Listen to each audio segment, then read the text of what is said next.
Man, I haven't used this stuff before, but it's super easy to sand.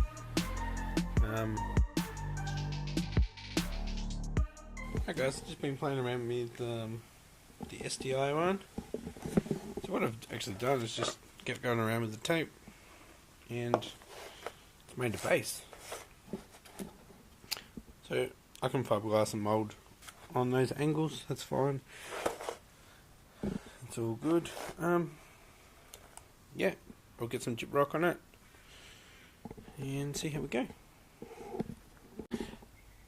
Alright, I've done the STI one just a little bit different. So, what I've actually done is taped it up around all the clips, and I've actually done it upside down.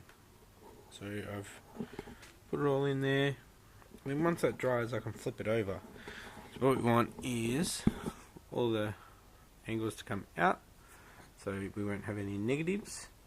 And once that's dry I can flip it over, and if it needs any extra I can chuck it in, but none of it's pressing down on it.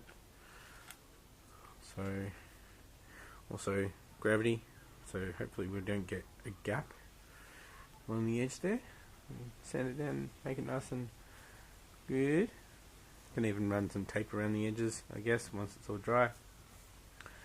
I'm not sure if I need to do the two-part epoxy on there so the fiberglass doesn't stick to it, but we need to wax it and PVC release it.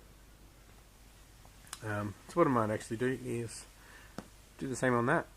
So rip all this up and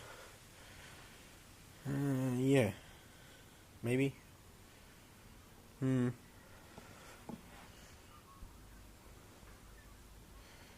that, yeah, there's just so much movement. Man,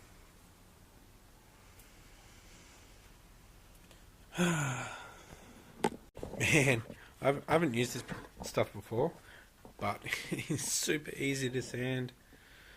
I guess it would be a lot better if it was all nice and thin, but it's all thin that's on the plastic that I'm doing the mould of, so it's easy to sand off, and then yeah, I'll just tape it up and hopefully that'll seal it in and be all good. Hopefully we don't have any of this crack away and fall off. Okay, just got some wax here. It's actually timber wax, it's beeswax, so I'll put that on there, so that'll help it release, as well as the PVA release. I've had this for a while now.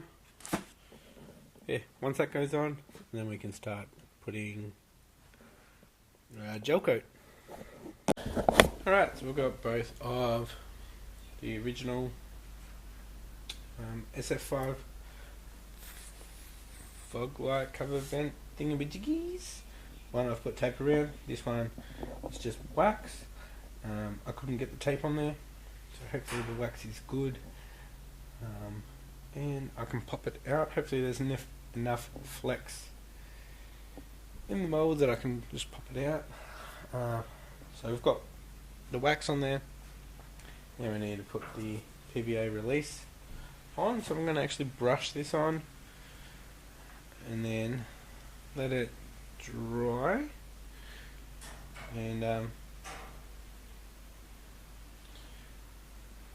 go to training, come back, I'll do the gel coat.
got the PVA release on. That needs to dry. So what it does is forms the skin. So like just on the edge here. Yeah, it dries, forms the skin. So that will help release the mould when I do it. That's what I'm going to do at the moment, because I've got to head off shortly, in about 15 minutes. I'm just going to start chopping up some fiberglass. So by the time I get home, this should be dry and be able to do some gel coat. So I'll have it all chopped up, ready to lay. Probably do about 3 or 4 layers. So we'll do gel coat. That's got to dry and get a little bit tacky.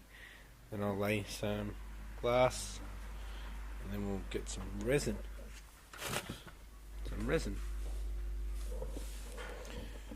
And that's it. That makes the mould. Right, so I'm just cutting them into strips before I head off. Wearing gloves. I can't remember what gram this is, what weight it is. It's metered by, I can't remember, I think I've got 3 meters of it.